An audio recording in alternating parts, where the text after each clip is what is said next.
ఈ రోజు మన ఎన్కౌంటర్ న్యూస్. నేను మీ కే విజయ భాస్కర్. పూలే అంబేద్కర్ ఆశయాలను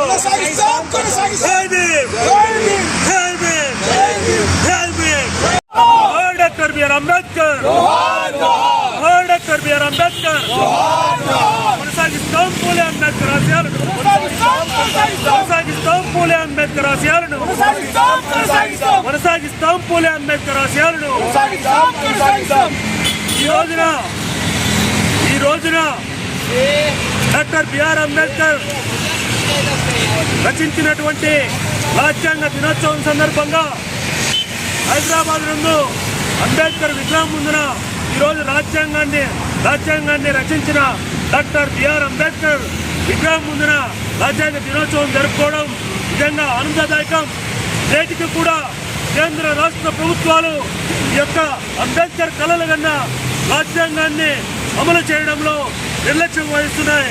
ఈ యొక్క రాజ్యాంగం పొందుపరిచినటువంటి బీసీ ఎస్సీ ఎస్టీ మైనార్టీల వైఖరికి, బీసీ ఎస్సీ ఎస్టీ పట్ల నిర్లక్ష్య వైఖరికి నిరసనగా అంబేద్కర్ విగ్రహం ముందున ఈరోజు నిరసన కార్యక్రమం చేపట్టడం జరిగింది. కేంద్ర రాష్ట్ర ప్రభుత్వాలు బీసీ ఎస్సీ ఎస్టీ మైనార్టీల పట్ల తమ యొక్క నిర్లక్ష్య వైఖరిని నేటికి కూడా విడనాడని పక్షంలో ఖచ్చితంగా ఢిల్లీలో మేము నిరాహారదీక్ష చేస్తాం.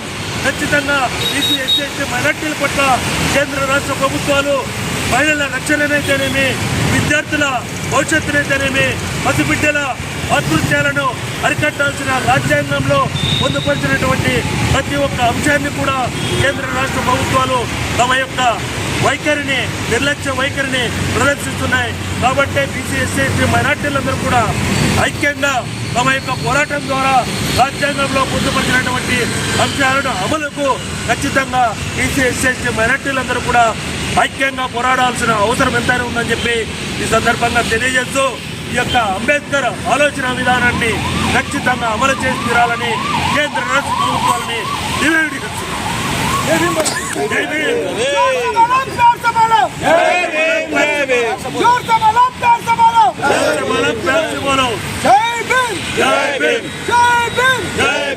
ఎందుకంటే ఈ అగ్రవర్ణాలు ఎంతసేపు చెప్పు వాళ్ళ కొమ్ము కాసుకొని వాళ్ళే తక్కువ అల్పసంఖ్యాక వర్గాలు అయినా కూడా వాళ్ళు ఎక్కువ మొత్తంలో ఈ రాజ్యాంగాన్ని పరిపాలించే విధానంలో ముఖ్యమంత్రులు కావచ్చు, ప్రధానమంత్రులు కావచ్చు, అధికారంగా అక్కడ వాళ్లే ఉండి నిమ్నజాతి వర్గాలకు, ఎస్సీ ఎస్టీ బీసీ మైనార్టీలకు బాబాసాహెబ్ అంబేద్కర్ ఏదో కష్టపడి రాసి వాళ్ళ ఫలాలు అందించే క్రమంలో ఎప్పుడైతే అందించలేక ఇబ్బంది పడుతున్నారో, ఇప్పుడు కూడా సామాన్య జనాలు ఏదో చాలా ప్రాబ్లం పడుతున్నారో, సో మనం ఒక్కతాటిగా ఉండనట్లయితే ఖచ్చితంగా మనం అడగ ప్రశ్నార్థం అవుతుంది.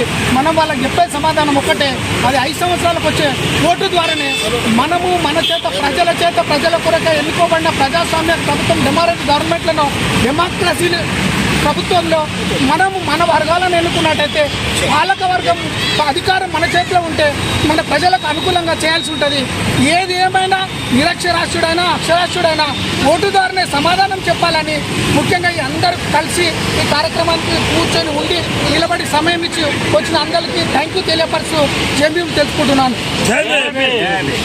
डॉक्टर बाबा साहेब अम्बेडकर इनका स्टैचू 2,500 मीटर ऐसा हमको सुनने में मिला।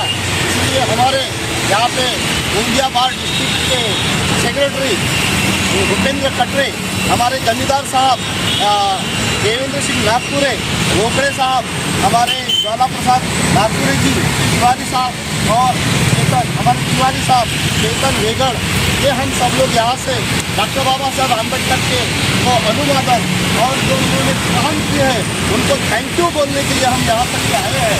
और हम सभी से ये निवेदन करेंगे कि बाबा साहब को थोड़ा सा फूल अर्पण कर लेंगे। जय भीम।